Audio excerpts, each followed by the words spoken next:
Good morning, Legion. Quick update before we get into the daily news. NEAR is now available to trade on Robinhood exchange. This enables more access and liquidity and puts NEAR on another major fintech platform.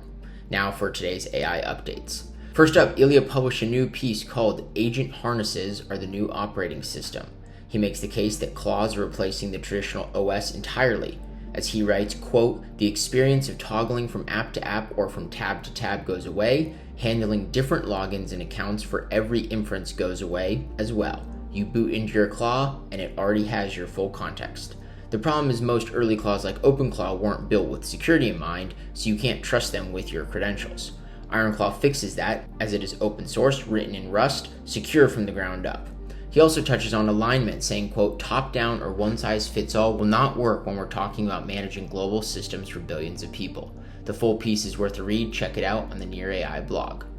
Next up, OpenAI just closed its largest funding round to date, securing $122 billion in capital at an $852 billion valuation. SoftBank, Amazon, Nvidia, and Microsoft all participated.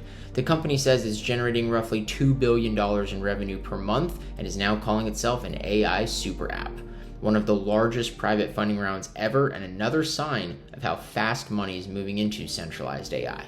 And now, folks, for our final story of the day, Anthropic's Claude Code now allows AI agents to navigate and control desktop screens from right within the Claude app. This isn't just another incremental update, it's a leap towards fully autonomous computing where agents can write, test, and debug code end-to-end without human intervention. Anthropic's announcement comes just weeks after the rollout of Perplexity's personal computer and Nvidia's NemoClaw, which similarly lets their AI agents take direct control of the desktop. We're starting to see how AI is moving from tools into full environments, and that shift is happening fast. We'll keep tracking how this evolves in the coming weeks. That's it for today. See you soon next time.